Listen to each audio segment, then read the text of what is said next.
Hi everyone, today we are talking about investing in NFTs. Is it a bubble or is it the future of investing in collectibles?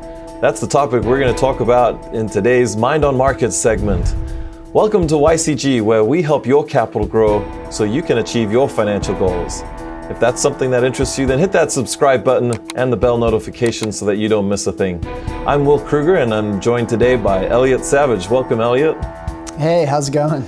All right, so we're talking about NFT investing. It's a new technology. Maybe for our viewers that don't know anything about NFTs, can you kind of talk to us about what they are? Yeah, so it stands for non-fungible token, and essentially it's just a way to verify the authenticity of various things on the internet, and that's basically what it is.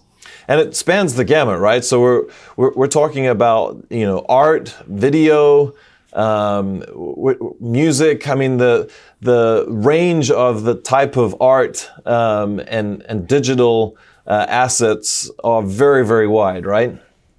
Yeah, for sure. And yeah, I would just comment that it kind of can serve hopefully two purposes, and it's one is that it can give artists more control over their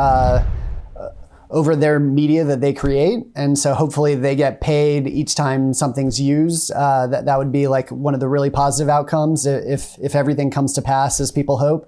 And then the second thing is just it's created this whole new phenomenon of kind of digital collectibles, which is kind of what we're talking about today. Yeah, and as we kind of are in the second machine age, so to speak, of the digital world. You've got people creating, they have their in-person kind of persona, but they're also creating and developing their virtual personas. And something like an NFT, could be easily attached to kind of your profile and who you are. And we've talked a lot about that phenomenon and how that's going to be a bigger part of people's lives as they socially interact with each other in the virtual world. So let's talk also about, from an NFT standpoint, that there always is a certificate where it uses blockchain technology that verifies kind of the validity of that digital asset, which creates the kind of uniqueness of that digital asset. Any thoughts and comments about that? I think that essentially it just verifies just kind of another use case for this blockchain, and I think blockchain is going to be sort of the techno optimists feel like it's going to be pretty transformative in terms of the way that a lot of things act, and so I think it's just sort of another important use case for the blockchain. Yeah, totally. Do you have any other thoughts? No, I was thinking the same thing. It just legitimizes kind of the blockchain technology, and we're seeing that with multi-billion-dollar companies, right? They're investing a huge amount of money in this technology. So I think it's here to stay. The question is, what does it look like in 20 to 30 years as this technology develops? And I think it's helpful before we go looking in the future that we actually step back and look in the past, and can we draw any lessons from the past as it relates to bubbles, as it relates to new asset classes, and obviously fungible tokens. So let's kind of take a history lesson here. Any analogies or past events that we can learn from when it comes to looking at NFTs as a backdrop? Yeah, so I think the first thing is just to kind of step back and look at the NFT collectibles in kind of the broad scheme of collectibles in general. And I think there are kind of three use cases, at least, that I can think of for collectibles. And number one is just that humans have this desire to kind of like learn about things and then collect them, and whether it's just privately or publicly. And so I think that there is this sort of innate desire to collect things. And so that's sort of, one of the use cases. The second use case is actually that, humans are a very hypersocial species, and so as a result, if you think about like most of our activities, almost all of our activities are involved, have some element of kind of social signaling to other people to say, hey, we're good collaborators. Here are our values. Here's what we stand for, and collectibles can serve as really this use case of being helping show loyalty to a particular tribe or kind of what your values are, and then helping show that you're high status in that tribe. And so those are that's one of the big use cases. And then the third use case is just thinking about political regime changes or things like that. A lot of people, high net worth type people, want to have some sort of object that is easier to kind of move and that isn't kind of dependent upon the banking system of whatever country they're in case there's some sort of regime change that results in confiscation of property, things like that. Yeah, that's a great point. And maybe, with the kind of political turmoil, people are thinking about, how do I diversify my wealth? You talk about regime changes. Another thing that I think about in the past is in the 1860s in Japan, the Meiji Revolution, where they basically got rid of all the caste systems, and the government infused cash to the samurais as a rising class. And, with that new money and that stimulus in Japan, you had these samurais investing and buying up rabbits. And there became this rabbit craze where, some of them would be, 600 yen, where, in reality, their cost would be like 0.5 yen. So the crazy prices. And then over a course of a year or more, the government came in and basically started taxing the samurais on rabbit purchases, and it just crushed the prices.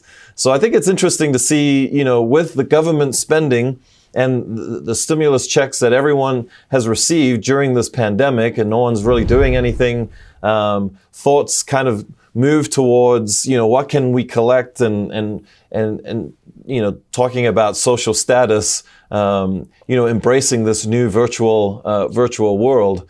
And that's not to say that I think that NFT investing is going to go the same way as rabbit investing, but I do think it's interesting that the environment that we've seen more recently has kind of created the bedwork or the foundation of this new digital asset class that we're seeing. And I think it's this converging of the technologies of blockchain coming into this and coming into play. So I know we've talked about, earlier on about, how maybe NFT investing actually could work out. What is the bull case as far as NFT investing, and what are you seeing as far as why it could make sense? Yeah, so I think the bull case is that if you think about like you were alluding to earlier, increasingly we do have sort of this offline life and persona, and then we increasingly live more and more of our lives online. And the view is that over time we may even live sort of more in depth in and have these really strong online personas. You think about like video games and these really immersive video games where people are buying, various suits of armor and swords, and like Louis Vuitton has even started selling, various goods in some of these video games. And so I think if you kind of think 20 to 30 years, is it possible that over time we have digital art in our digital kind of homes and home bases, and then that we have in the real world, we have our collectible things like our real world art, our handbags, things like that, and then if you think about that, then the kind of first artwork and initial things at the start of that revolution probably will, be worth a lot if that outcome comes to pass. Yeah, Great point. Here at YCG, we talk about, global networks and network effects and high switching costs and things like that. Does that come into play when we look at these, new digital virtual worlds as they kind of, not collide, but kind of collaborate with each other? What can we learn as far as network effects, and does that come into play when we think about what the future looks in 20 to 30 years' time? Yeah. So again, I think it is helpful to think about that second use case of collectibles, which is to kind of socially signal to people. Yeah. And that's really, so if you think about collectibles, there have been many throughout history that have turned out to be fads, and then there have been some that have actually been very enduring. So you think about people who collect wine, who collect cars, who collect handbags. So some of those things are very enduring, and I would say that one of the things that makes them enduring is that they are globally desired and sort of a universal thing. And then the second thing is that they're always on your body when you're socializing with people, and so they are just a great thing to use to social signal. So if you think about the things that have had more endurance, it's things like shoes, which everyone needs to wear, or handbags, which pretty much most people most women carry, and then you think about like a phone. So Apple is sort of the luxury phone product, or if you think about cars, everyone has their keys on them at all times if they're especially when they're traveling to meet friends and celebrate and things like that. And whereas if you think about sort of the more faddish ones, it's like tulips. People in the Netherlands just were excited about, got super excited about tulips, and they became very popular. Or you think about even going further back, like I think it was the Romans. They really got into like redfish, and so just redfish became this delicacy. But it didn't have sort of this redfish in particular. Eating fish goes in and out of style, and then whether you have flowers or not, it's just not as central to your social life as like the shoes you wear or the car you drive or things like that. And so putting NFTs in that context, I would say we don't know yet how central it's going to be, because we don't know how central having sort of a digital home base is going to be. And I would just also highlight the point that you made about